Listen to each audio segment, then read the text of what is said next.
नमस्ते सदा वत्सले मातृभूमि। हम लोग चर्चा करने जा रहे हैं ऑनरेबल इलाहाबाद हाई कोर्ट के कोर्ट नंबर 27 में ऑनरेबल जस्टिस शमीम अहमद का एक ऑर्डर आया। ऑर्डर इतना बड़ा था कि उन्होंने एक मुस्लिम लॉयर या मुस्लिम लॉयर्स के अगेंस्ट में डिस्क्रिमिनेशन के चार्जेस लगाना, कानूनी भाषा में चार्जेस नहीं लगाए, लेकिन अपने ऑर्डर में लिख दिया कि एक पार्टिकुलर रिलीजन के व्यक्ति को टारगेट किया जा रहा है, जो कि आर्टिकल 15 का उल्लंघन है। आर्टिकल 15 डिस्क्रिमिनेशन की बात करता है, कहता है कोई डिस्क्रिमिनेशन नहीं हो सकता, कोई भेदभाव नहीं हो सकता इस आधार पर कि उसका सेक्स क्या, उसकी जाति क्या, उसका उसका उसका प्लेस ऑफ बर्थ क्या, या फिर वो प्लेस ऑफ बर्थ शायद नहीं दिया है, और उसका रिलीजन क्या है। तो रिलीजन का, सेक्स, क्रीड, इनके आधार पर भेदभाव नहीं कर सकता। लेकिन यहाँ पर मुस्लिम जजेस के खिलाफ ऐसा किया गया है, और जिस जज ने ये ऑर्डर किया, जिस जज के अगेंस्ट में ये हाईकोर्ट में केस आया, उन जज साहब को विथ रिकॉर्ड तलब कर लिया गया। जबकि सुप्रीम कोर्ट का ऑर्डर जनवरी 2024 का एक ये है कि सरकारी कर्मचारियों को या जो पब्लिक सर्विस करने वाले लोग हैं, उनको ज़बरदस्ती कोर्ट में ना बुलाया जाए, उनको कोर्ट में हाजिर रहने के लिए बार बार उनको तंग करना, बार बार उनको कोर्ट में बुलाना, ये उचित नहीं है, इसका ध्यान रखा जाए। इसके बावजूद ऑनरेबल जस्टिस शमीम अहमद ने एडिशनल डिस्ट्रिक्ट जज या स्पेशल कोर्ट के जज साहब को, विवेकानंद त्रिपाठी को, तलब कर लिया और ऑर्डर में भी लिखा। कहा मैं जानता हूं कि ऑनरेबल सुप्रीम कोर्ट का ऑर्डर ये है, लेकिन ये अपरिहार्य सिचुएशन है, बिना उनको बुलाए इस पर चर्चा नहीं हो सकती, बिना उसको उनको बुलाए, बिना उनके हाजिर के ये रिकॉर्ड नहीं हो सकता। जबकि एक बात सामान्यतः जो लोग भी प्रैक्टिस करने वाले लोग होंगे, वो सब जानते हैं कि कोर्ट जो है, हायर कोर्ट नीचे से फाइल तलब कर लेती, फिर उस कोर्ट में उपस्थित जो एडवोकेट्स रहते हैं, जो उनको रिप्रेजेंट करते हैं, वो उस फाइल के आधार पर बोलते हैं। कभी भी जनरली 100 में 99% नहीं, 100 में 99% जजेस जो ऑर्डर करते हैं, उनके ऑर्डर को अपास्त करके तो ऑर्डर किया जाता है, उनके ऑर्डर को स्टे करके ऑर्डर किया जाता है, उनको आदेश दिया जाता है, सर्सियरी की रिट इशू की जाती है, लेकिन उनको तलब नहीं किया जाता। ये हमारे यहाँ की एक सामान्य प्रक्रिया है। लेकिन हाई कोर्ट के जो जजेस रहते हैं, उनके पास लॉर्डशिप रहती है, सुप्रीम कोर्ट के जजेस रहते हैं, उनके पास लॉर्डशिप रहती है, और नीचे वाले जजेस को इस तरह से अक्सर देखा जाता है कि भाई हो गया कभी कभी। अब पूरा विषय समझने की कोशिश करते हैं कि आखिर ये ऑर्डर आर्टिकल 15 का मतलब ऑर्डर में क्यों लिखा गया। ये तो सामान्य प्रक्रिया भी हो सकती थी। ऑर्डर में ये क्यों लिखा गया कि एक पार्टिकुलर रिलीजन यानी कि मुस्लिम एडवोकेट्स को ज़बरदस्ती तंग करने के पर्पज से ऐसा किया जा रहा है, जबकि राइट टू नमाज, उसको नमाज पढ़ने से रोका जा रहा है। और अभी जस्टिस शमीम अहमद ने खुद ही उसका पूरा हवाला दिया। मैं आपको बताता हूँ पूरा प्रकरण क्या हुआ। यूएपीए का एक केस लखनऊ की एक विशेष अदालत में फाइल था। उस अदालत में हम सब जानते हैं कि सेक्शन 207, 208 सीआरपीसी का प्रावधान करता है, जो ये कहता है कि एक्यूज्ड के खिलाफ चार्ज फ्रेमिंग से पहले या उसके खिलाफ केस चलाने से पहले उसको एक कॉपी दी जानी चाहिए। यानी कि कोर्ट में केस कमिट हो, जिस ट्रायल कोर्ट में, उससे पहले उसकी एक कॉपी दी जानी चाहिए जो भी चार्जशीट लगी है। आजकल वो प्रोसीजर बदल गया है थोड़ा सा। जब से ये कोरोना का टाइम आया और ऑनलाइन सब कुछ शुरू हुआ, तो फिर जो डॉक्यूमेंट सबमिट होते हैं, उनका एक लिंक क्रिएट कर दिया जाता है। उस लिंक पर सारे डॉक्यूमेंट डाल दिए जाते हैं। उस डॉक्यूमेंट को वहाँ से आप डाउनलोड कर लीजिए और पढ़िए मर्जी से। तो अब वो समय कम करने के उद्देश्य से ये प्रोसीजर है कि जैसे ही केस कमिट हो रहा है, आपको एक लिंक जनरेट होता है, आप उसके एडवोकेट हैं तो आपको एक लिंक जनरेट होता है, आप उस साइट पर जाएंगे, वहां से सारे डॉक्यूमेंट मिल जाएंगे, जो भी चार्जशीट लगी है। तो पेपरलेस हो गया है, आपको पेपर की आवश्यकता नहीं होती। मामला जब कोर्ट में गया, तो कोर्ट में जाते समय दो प्रश्न आए। पहला तो एक एप्लीकेशन लगाया गया कि 207 की कंप्लाइंस हो। ये पहले ये कहा गया कि साहब थोड़ी बहस हम अभी कर लेंगे और हम नमाज पढ़ने के बाद फिर आएंगे तो फिर थोड़ी बहस कर लेंगे। तो पहले थोड़ी बहस कर लेते हैं, फिर नमाज पढ़ने चले जाते हैं, फिर थोड़ी बहस कर लेते हैं। ये बात जब ऑनरेबल कोर्ट के सामने आई, ऑनरेबल कोर्ट मतलब जो विशेष अदालत थी, स्पेशल कोर्ट थी, स्पेशल कोर्ट यूएपीए के सामने ये बात आई, तो उन्होंने कहा कि भाई देखो, आप लीगल प्रैक्टिस करने वाले लोग हैं, आप कानून के प्रति श्रद्धा रखने वाले लोग हैं, आप को इस आधार पर मैं बैठा रहूं या कोर्ट बैठी रहे, ये ठीक नहीं है। एक काम करते हैं, हम एक एमिकस क्यूरे अपॉइंट कर देते हैं। एमिकस क्यूरे कहते हैं कोर्ट की सहायता के लिए एडिशनल जजेस। तो उन्होंने कहा कि जो लोग भी इसमें बीच में नमाज पढ़ने जाते हैं, किसी को नमाज पढ़ने से मना नहीं किया, जो लोग भी इसमें नमाज पढ़ने के लिए जाते हैं, तो फिर अपना पूरा काम इस एमिकस क्यूरी को देते जाइए, ये तब तक बहस को आगे बढ़ाएंगे, और जब आप आइए तो रिज्यूम कर लीजिए। ये बात ऑर्डर शीट में आ गई। अब मुस्लिम जजेस, मुस्लिम एडवोकेट जो थे, उन्होंने एक नई एप्लीकेशन लगा दी। उस एप्लीकेशन में ये आया कि धारा धारा 207 208 की कंप्लाइंस नहीं हुई, और अभी जो जो जो कंप्लेनेंट है, जो ये कह रहा है कि यहाँ कन्वर्जन का खेल खेला जा रहा था, यहाँ पर कन्वर्ट करने का प्रयास चल रहा था, उसने कहीं स्टेटमेंट में कहा होगा कि वीडियो रिकॉर्डिंग हमने करवाई थी, हमारे पास रिकॉर्डिंग है उसकी। अब ये जो रिकॉर्डिंग वाला चक्कर था, इसको लेकर एडवोकेट्स ने कोर्ट के अंदर एप्लीकेशन डाला कि हमको वो रिकॉर्डिंग मुहैया करवाई जाए, और वो रिकॉर्डिंग मुहैया करवाने के बाद प्रोसीडिंग शुरू हो। और ये कानून का सिंपल नियम है कि 207 208 की कंप्लायंस के बगैर ट्रायल नहीं चल सकता। तो 207 की कंप्लायंस से उन्होंने वीडियो मांग लिया। इस बात को सरकारी वकील ने कहा कि सब लिंक जनरेट किया जा चुका है, उस लिंक पर सारे डॉक्यूमेंट और जो कुछ भी हमारे पास है वो है। और दूसरी बात ये भी है कि जो आई विटनेस है, जो ये कह रहा है कि आई विटनेस है, आई विटनेस अभी न्यायालय में आता आता दिखाई पड़ेगा, आप आई विटनेस से बात कर लीजिए जो भी आपको करना है। तो आई विटनेस से सीधा पूछ लेते हैं, और बाकी जो इनका वो लिंक है, लिंक पर सब कुछ पड़ा हुआ है।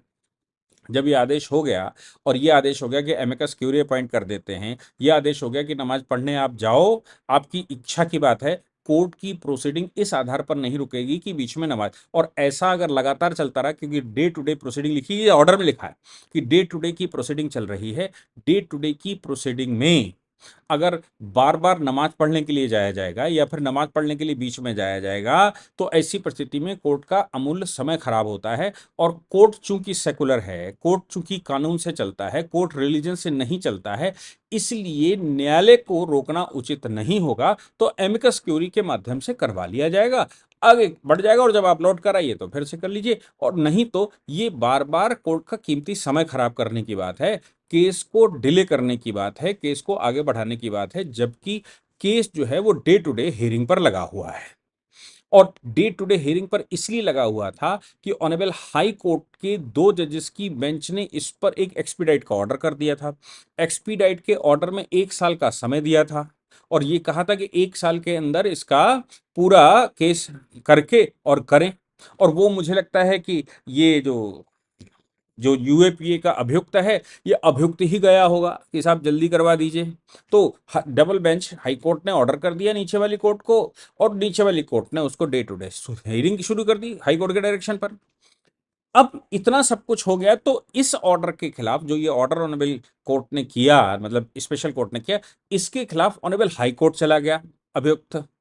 अभियुक्त ने हाई कोर्ट में ये अपील डाली, ये 482 डाली कि साहब देखिए कि हमको तो एविडेंस नहीं दिए गए, और हमको वीडियो रिकॉर्डिंग की हमने बात करी है वो हमको दी नहीं गई। दूसरा ये भी है कि साहब हम मुस्लिम एडवोकेट्स हैं, हमको बीच में नमाज पढ़ने का समय चाहिए, और ये कोर्ट ने ऑर्डर कर दिया, एमिकस क्यूरी इसमें अपॉइंट कर दी, जबकि हम तो अपना केस है, अभियुक्त कह रहा है, हम अपना केस अपने द्वारा अपॉइंटेड एडवोकेट से ही सुनवाना चाहते हैं। जबकि कोर्ट ने ऑर्डर कर दिया कि आपको रहना है तो रहिए, हम इस आधार पर एडजमेंट नहीं दे सकते कि आप नमाज पढ़ने जाएंगे और लौट कर आएंगे तो हो जाएगा। तो कोर्ट ने कोई मना नहीं किया, कोर्ट ने आपको नमाज पढ़ने से मना नहीं किया, कोर्ट ने आपको जाने से मना नहीं किया, कोर्ट ने आपको आने से मना नहीं किया। कोर्ट ने केवल इतनी सी बात कही कि न्यायिक कार्य में ये बाधा की तरह है, न्यायिक कार्य रिलीजियस आधार पर नहीं रोका जा सकता, भारत का संविधान सेकुलर है, और सेकुलरिज्म पर विश्वास करते हुए स्टेट का कोई रिलीजन नहीं होता, इसलिए रिलीजियस आधार पर यहाँ कोई कार्रवाई ना होगी ना रोकी जाएगी। इसलिए आप आइए। हाई कोर्ट के पास गया, ऑनरेबल जस्टिस शमीम अहमद की अदालत में वो मामला पड़ा। उन्होंने एक ऑर्डर कर दिया। ऑर्डर में उन्होंने कहा कि जो काउंसिल है, ओरिजिनल काउंसिल से ही केस लड़वाया जाए। और ओरिजिनल काउंसिल ही लड़ेंगे, एमिकस क्यूरी इसमें नहीं लड़ेगी। दूसरा उन्होंने ऑर्डर किया कि इनको ये कॉपी प्रोवाइड करवा दीजिए। कोर्ट के कोर्ट में केस लगा और ये हाई कोर्ट का ऑर्डर लगाया गया। हाई कोर्ट के order honourable justice Shamim Ahmed के ऑर्डर को ऑनरेबल कोर्ट के सामने रखा गया, मतलब ट्रायल कोर्ट के सामने रखा गया। ट्रायल कोर्ट में सरकारी वकील ने कहा कि जो लिंक जनरेट किया जा चुका है उस पर सारे डॉक्यूमेंट पड़े हुए हैं और यही प्रोसीजर है, ये एरर कर रहे हैं, उसको उन्होंने देखा नहीं, ये वहां पर अगर डाउनलोड करेंगे तो जो कुछ हमारे पास है वो सब कुछ हमने उस पर डाला हुआ है, हमारे पास कोई एडिशनल डॉक्यूमेंट यहां पर नहीं। दूसरी बात तो उन्होंने ये कहा कि भाई हम ऑर्डर, मतलब कोर्ट ने ऑर्डर किया कि हम ऑर्डर कर देते हैं कि amicus curiae, honourable high court के ऑर्डर हैं तो एमिकस क्यूरी मुकदमा नहीं लड़ेगी, ओरिजिनल वकील ही लड़ेंगे, इतना कर दिया। और ऐसा करते हुए जो सरकारी वकील है उसने कोर्ट के सामने कहा भी, ट्रायल कोर्ट के सामने, कि साहब डबल बेंच का ऑर्डर है, ये जबरदस्ती का डिले हो सकता है, डबल बेंच का ऑर्डर है कि इसको समय पर कर दिया जाए। तो डे टू डे हियरिंग में एक काम करते हैं, जो मुस्लिम एडवोकेट्स हैं उनके मामलों को छोड़कर बाकी जो लोग यहां उपस्थित हैं उसको आगे बढ़ाते हैं। ये जब कार्रवाई का ऑर्डर हो गया तो ऑर्डर होने के बाद जब मामला आगे बढ़ा तो फिर एक 482 की एप्लीकेशन ऑनरेबल हाई कोर्ट चली गई और हाई कोर्ट से एप्लीकेशन देते हुए ये कहा कि साहब ये जो है वो इन्होंने कार्रवाई शुरू कर दी, केस आगे बढ़ा दिया, जबकि आपने ऑर्डर किया था कि एमिकस क्यूरी हटा दिया जाए। इन्होंने एमिकस क्यूरी को जुलाई 2024 तक के लिए रोका है केवल, मतलब अगली तारीख जो है। और दूसरी बात यह है कि इन्होंने जो डॉक्यूमेंट आपने देने के लिए कहा था, जो वीडियो रिकॉर्डिंग देने के लिए कहा था, या जो जो 207 की कंप्लाइंसेस की बात कही थी, वो कंप्लाइंस पूरी नहीं करी आपके ऑर्डर पर। हाई कोर्ट इस बात पर भड़क गया। हाई कोर्ट ने ऑर्डर किया कि विवेकानंद त्रिपाठी, जो कि स्पेशल जज हैं, विवेकानंद त्रिपाठी हमारी अदालत में उपस्थित हों, डॉक्यूमेंट के साथ उपस्थित हों और और आए। विवेकानंद त्रिपाठी कोर्ट पहुंच गए, हाई कोर्ट ने बुलाया था, हाई कोर्ट पहुंच गए। पहुंचने के बाद वो डॉक्यूमेंट के साथ पहुंचे, उपस्थित हो गए। तो कोर्ट ने कहा आपका एफिडेविट कहां है? तो एफिडेविट तो उन्होंने लगाया नहीं था, ये भी नहीं था कि भाई किस लिए बुलाया है या कोई बात होगी, एफिडेविट कुल मिलाकर लगा नहीं था। एफिडेविट विवेकानंद त्रिपाठी ने लगाया नहीं था।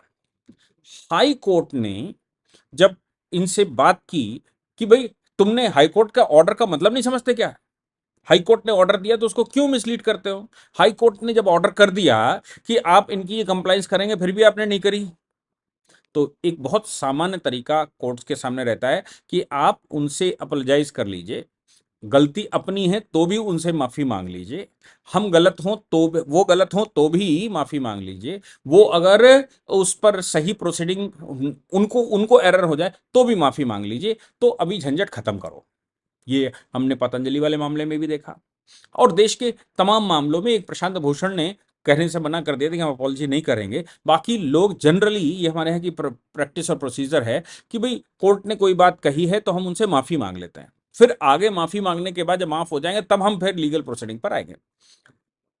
स्पेशल जज ने कोर्ट के सामने माफी मांग ली, अनकंडीशनल अपॉलजी कर ली और कहा कि भाई हम अनकंडीशनल माफी आपसे मांगते हैं कि हम ऑर्डर को नहीं सही से पढ़ पाए, अगली बार हम इसको सही से कंप्लायंस करेंगे। लेकिन जो ऑनरेबल कोर्ट ने ऑर्डर किया था उस ऑर्डर में आर्टिकल 15 का उल्लंघन बताया था। मतलब ऑर्डर में नहीं लिखा, ऑर्डर मतलब उस ऑर्डर में लिखा लेकिन वो ऑर्डर दूसरा था, जो बाकी का इररिलेवेंट पार्ट है वो इररिलेवेंट पार्ट में आर्टिकल 15 डाला गया। अब इररिलेवेंट पार्ट में डालने की क्या आवश्यकता थी मैं नहीं समझ पाया। आर्टिकल 15 में लिखा गया, उन्होंने कहा कि आर्टिकल 15 का उल्लंघन है एक पार्टिकुलर रिलीजन के व्यक्ति को उसकी पूजा पाठ से रोकना, उसको अपने कृत्यों को करने से रोकना, एक रिलीजन विशेष को टारगेट करना, एक रिलीजन के अगेंस्ट में ऑर्डर करना। ये आर्टिकल 15 और पूरा उन्होंने कहा डिस्क्रिमिनेशन नहीं होना चाहिए, डिस्क्रिमिनेशन है और ये है वो है, बहुत कुछ उसमें लिखा गया। मैं तो उसको देखकर दंग रह गया कि भाई कभी मंगलवार को अगर मैं व्रत रहता हूं तो हनुमान चालीसा के लिए क्या कोई कोर्ट के सामने एक एडजमेंट एप्लीकेशन डालता कि साहब आज मैं मंगल का व्रत हूं और आज मुझे हनुमान चालीसा पढ़ना है इसलिए दे दीजिए? क्या कोई कहता है कि शुक्रवार को माता भगवती की पूजा करनी है साहब उसलिए दे दीजिए? कोई कोई एप्लीकेशन लगती कि सोमवार को साहब हमारा व्रत होता है और वहां हम शिवलिंग की आराधना करने जाते हैं उस पर दे दीजिए? डिस्क्रिमिनेशन उसको कहते हैं कि एक रिलीजन को अनुमति दी जाए, दूसरे रिलीजन को अनुमति नहीं दी जाए, इसको डिस्क्रिमिनेशन कहते हैं। लेकिन डिस्क्रिमिनेशन ये कि कोर्ट की प्रोसीडिंग में एडजमेंट इस आधार पर दिया जाए कि उनको नमाज पढ़ने जाना है, इस आधार पर एडजमेंट लिया दिया जाए कि नहीं साहब उनको एक पार्टिकुलर रिलीजियस प्रोपगेशन करने के लिए जाना है, इस आधार पर एडजमेंट दिया जाए कि साहब सोमवार को 12 बजे के टाइम या जिस समय आपकी हियरिंग चलती है उस समय मैं भगवान को जल चढ़ाता हूं, या इस आधार पर एडजमेंट दिया जाए कि साहब मंगलवार को मैं फला फला टाइम पर हनुमान चालीसा करता हूं, हनुमान चालीसा करके आता हूं। ये तो कभी होता नहीं है। और ये डिस्क्रिमिनेशन डिस्क्रिमिनेशन में आर्टिकल 15 में ही उसने लिखा है। डिस्क्रिमिनेशन की परिभाषा जब लिखी है तो आर्टिकल 15 में ही लिखा है। और equality before law will prevail, article 15, article 16, article 17, article 18, ये जो 4 आर्टिकल हैं ये आर्टिकल 14 का एक्सटेंशन है, 15, 16, 17, 18। और आर्टिकल 14 के एक्सटेंशन में सबसे उसका जो बेसिक है वो है आर्टिकल 14, जो ये कहता है इक्वलिटी बिफोर लॉ, कानून की नजर में सब बराबर हैं, कानून की नजर में रिलीजियस आधार पर भेदभाव नहीं होना चाहिए, सेक्सुअल आधार पर भेदभाव नहीं होना चाहिए, कास्टिज्म के आधार पर भेदभाव नहीं होना चाहिए, रेसिज्म के आधार पर भेदभाव नहीं होना चाहिए, बड़े छोटे ऊंच नीच के आधार पर भेदभाव नहीं होना चाहिए। तो भेदभाव तब हो जब वो दो लॉयर जो खड़े हुए कोर्ट के सामने, उनमें से एक को हनुमान चालीसा पढ़ने की अनुमति दे दी जाए और दूसरे को नमाज पढ़ने की अनुमति ना दी जाए, दैट इज एन डिस्क्रिमिनेशन। लेकिन इस आधार पर ऑर्डर शीट में लिखना कि मुस्लिम जजेस थे, मुस्लिम एडवोकेट्स थे, वो एडजर्नमेंट मांग रहे हैं, आपने एमिकस क्यूरी अपॉइंट कर दिया, ये डिस्क्रिमिनेशन है। मैं तो कहता हूं कि जो विशेष अदालत है, विदेश अदालत अदालत ने जो कोर्ट के सामने अनकंडीशनल अपॉलजी मांगी, मुझे लगता है कि कोर्ट के इस ऑर्डर की एक अपील होनी चाहिए थी। और वो अपील अभी तो लेटेस्ट पिटीशन अपील हो सकती थी, यानी कि 2 जजेस की बेंच जिसने पहले ऑर्डर किया था कि इसको एक्सपेडिटली डिसाइड करिए, और नहीं तो सुप्रीम कोर्ट भी जाया जा सकता था। और ये बात की डिस्क्रिमिनेशन, ये कमेंट आर्टिकल 15 का, ये कमेंट कितना वैलिड है, इस बात पर प्रश्न होना चाहिए था। मुझे लगता है कि इसमें जो स्टेट गवर्नमेंट है उत्तर प्रदेश की, वो एरर कर गई। इसमें अपील होनी चाहिए थी और ये डिसाइड होना चाहिए था। ये मामला फटेगा, क्या राइट टू नमाज इज अ फंडामेंटल राइट, क्योंकि आर्टिकल 15 कोट किया जा रहा है, मतलब फंडामेंटल राइट क्लेम किया जा रहा है, और ये कहा जा रहा है कि आर्टिकल 15 का उल्लंघन है। ये आर्टिकल 15 का उल्लंघन का मतलब ये हो गया कि आपको रिलीजियस आधार पर टारगेट किया जा रहा है, रिलीजियस आधार पर आपको नमाज पढ़ने नहीं दिया जा रहा है, रिलीजियस आधार पर आपको कुछ करने नहीं दिया जा रहा है। ये फंडामेंटल राइट है। क्या नमाज पढ़ना फंडामेंटल राइट है? राइट टू रिलीजियस प्रैक्टिस तो मैं मान सकता हूं, लेकिन right to religious practice article 25 में जब वो कहता है तो उसमें साथ में ये भी कहता है subject to the conditions of law is enforcement in the country. यानी कि आपको रिलीजियस प्रोपोगेशन करने का फंडामेंटल राइट हो सकता है, लेकिन याद रखना वो फंडामेंटल राइट तब तक ही है जब तक उस पर कोई कानून नहीं है। और एडजमेंट सीआरपीसी ने कहीं रिलीजियस आधार पर प्रोसीडिंग को तो डिफाइंड ही नहीं किया कि प्रोसीडिंग में रिलीजियस कोई कोई कंट्रोवर्सी हो सकती है। सीआरपीसी तो एडजमेंट को रोकती है और यह कहती है कि एडजमेंट नहीं देना चाहिए जब तक कोई अपरिहार्य कारण ना हो। तो यहां पर क्या नमाज पढ़ना, बीच में जाकर लौट कर आना, यह अपरिहार्य कारण है? ये प्रश्न अभी डिसाइड होने चाहिए। क्या राइट नमाज पढ़ने का अधिकार, रिलीजियन के आधार पर मुकदमा या किसी रिलीजियस व्यक्ति के खिलाफ मुकदमा करना, क्या उसके फंडामेंटल राइट का उल्लंघन है? जो मैं समझ पाया, अगर इसमें कुछ मैंने ऑर्डर पढ़ने में गलती की हो तो मैं क्षमा भी मांग सकता हूं, मैं क्षमा प्रार्थी भी हूं। लेकिन जो मुझे समझ में आया वो ये आया कि आर्टिकल 15 का उल्लंघन बताया जा रहा है, इसका मतलब फंडामेंटल राइट का उल्लंघन बताया जा रहा है। और फंडामेंटल राइट का उल्लंघन का मतलब ये हो गया कि नमाज पढ़ने का अधिकार, एडजमेंट लेने का अधिकार एक फंडामेंटल राइट है। इस पर 5 जजों की बेंच की व्याख्या होनी चाहिए, क्योंकि कॉन्स्टिट्यूशनल प्रोविजन है। आर्टिकल 15 का इंटरप्रिटेशन सिंगल जज नहीं कर सकता। आर्टिकल 15 का उल्लंघन का इंटरप्रिटेशन जाना चाहिए कॉन्स्टिट्यूशनल बेंच में, और ये मामला कॉन्स्टिट्यूशनल बेंच में डिसाइड होना चाहिए। ये मेरा अपना एक मानना है। हालांकि कोर्ट ने ऑर्डर कर दिया जाता है तो वो सर्वोपरि होता है। कोर्ट का ऑर्डर कोर्ट का माना जाता है, वो किसी व्यक्ति का नहीं माना जाता, वो किसी पर्टिकुलर रिलीजियस व्यक्ति का नहीं माना जाता, वो किसी अन्य व्यक्ति का नहीं माना जाता। कोर्ट का ऑर्डर मतलब कोर्ट का ऑर्डर माना जाता है, वो जज कोई भी एबीसीडी हो सकता है। यहां पर मुझे लगता है कोर्ट के इस ऑर्डर को ऑनरेबल सुप्रीम कोर्ट तक जाना चाहिए, नहीं तो ऑनरेबल हाई कोर्ट की ही फुल बेंच कम से कम इसको सुने, तब ये डिसाइड करे कि आर्टिकल 15 का जो हवाला इस ऑर्डर में दिया गया है, क्या आर्टिकल 15 का हवाला देना यहाँ पर सही है, ये कितना उचित है और ये फंडामेंटल राइट का कितना उल्लंघन है, ये डिस्क्रिमिनेशन है या नहीं है। जय हिंद, जय भारत, वंदे मातरम।